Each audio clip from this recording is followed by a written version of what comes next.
$145,000 for lying to the police about being the victim of a hate crime.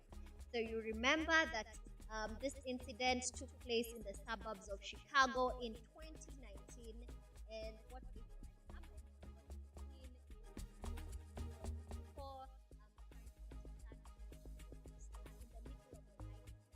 morning of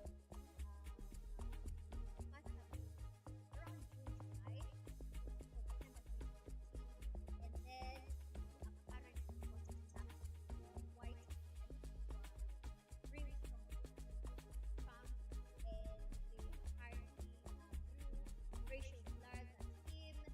Then they injured him a bit, and then he apparently then would call 911, and then this became a whole thing. At the center of this, of course, is two Nigerian brothers whose name I cannot really pronounce, but is probably Osudairo brothers, who have provided the details of what happened during that night.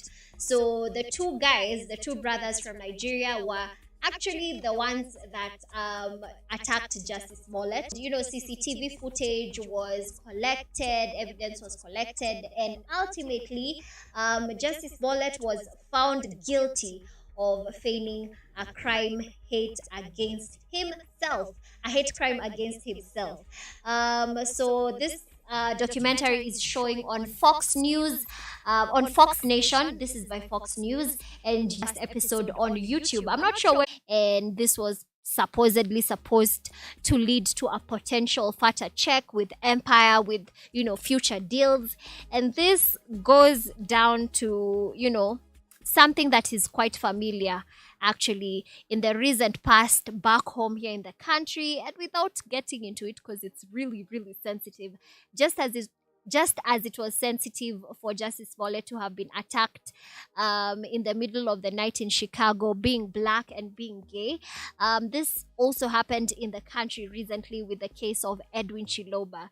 So first of all, I need you to comment down below on our YouTube page, that is Icon Radio KE, if one, you are following up on the Justice Smollett story, 2, if you have watched the documentary, and 3, if you believe that people need to start verifying stories before they go out and before they attack and before they make comments on the various issues that keep coming up, because this is really sensitive, and definitely it has come to bite him in the butt. But moving on swiftly to the second story, Lori Harvey and Damson Idris have apparently split. And this comes a week after a show called The Swarm was released. And I haven't watched it, but you know what I have watched? There's this really steamy scene featuring Chloe Bailey that, everyone has probably watched. You've probably even just gone straight to that specific scene so that you're able to get the gist of the sex scene that Chloe Bailey and Damson Idris took part in that show. So the show, from what I can see, is about two sisters, one being Chloe Bailey and another sister who is apparently usually questioning Chloe Bailey's character's dates and the men that she brings to their home, or the men that she apparently dates. And in this case, Damson Idris plays Chloe Bailey's new boyfriend, whose name is Khalid. So speculators are speculating and saying that this might be the reason why Lori Harvey and Damson Idris have broken up. But knowing Lori Harvey and her main character energy, I'm sure it's probably different things that we have not seen. Something is probably happening or cooking hookah behind the scenes. But you know what? I was really rooting for Damson Idris. He is goofy, he is melanated, he is talented. And you know what? Lori Harvey belongs to Lori Harvey. So on to the next. We can't wait to see who she dates, if this is true.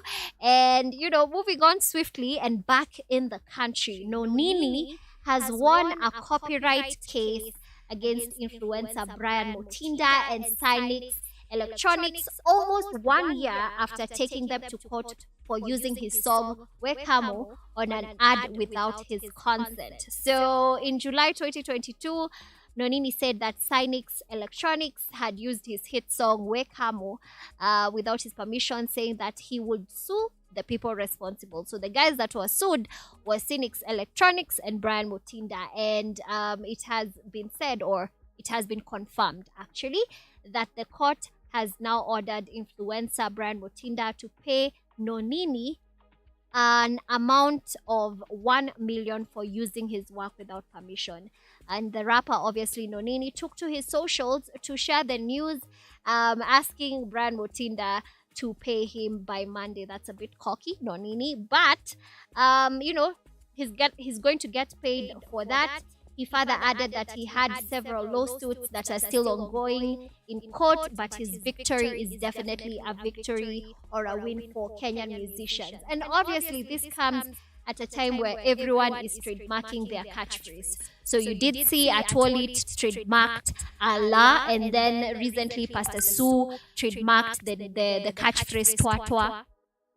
And also, a couple other people have been trademarking their own catchphrases. And this is definitely a win for in the next couple of years for intellectual property lawyers. And this is probably something that wakilis will go and specialize in a bit more. And we are definitely here for it. I need you to tell me exactly what you think about this story, especially kama wewe ni msanii unayekuja ama unayekubalika katika hii industry. I need you to tell me what your thoughts are. But moving on swiftly, weeks after the premiere of The Real Housewives of Nairobi, which is hot, by the way, Maisha Magic Plus just announced a new reality TV show whose name is Oh Sister. And this is a reality TV show, or a reality show that will feature Kenyan gospel personalities kama kina Size 8, Lady B, nimeona huko the Kabiwa Jesus and Millie wa Jesus, Janet Otieno, who I am surprised, Nika the Queen, Priscilla Ndanu Minor, that one I don't know.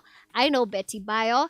And this show will definitely, or will basically go behind the scenes to give us an insider into the lives of these Kenyan personalities, or these gospel personalities.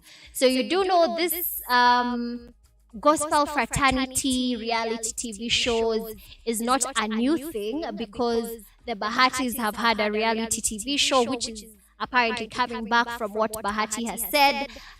Size 8 and DJ Mo had a really, really dope one. That one was really dope because it was featuring marriage issues, and then their marriage issues solved by different couples within the industry. That was a dope concept. So we're not new to reality TV show by the gospel fraternity, but what we're new to is having all these gospel guys, all these personalities, especially the females, in one room, in one show, showing us exactly what they're about. So I am really looking forward to that. It's obviously kind of showing that we have evolved from the days of Nairobi Diaries, and we are ready to have really good productions in terms of reality TV. So I need you to comment down below and tell me exactly what it is that you think about Oh Sisters, which is coming to you, I think next month but one. So aside from that and many more stories that you can catch on our Icon Radio Instagram page, this is What's Popping. I am Shiiru Mwangi, and this is Icon Radio, your #1 entertainment plug.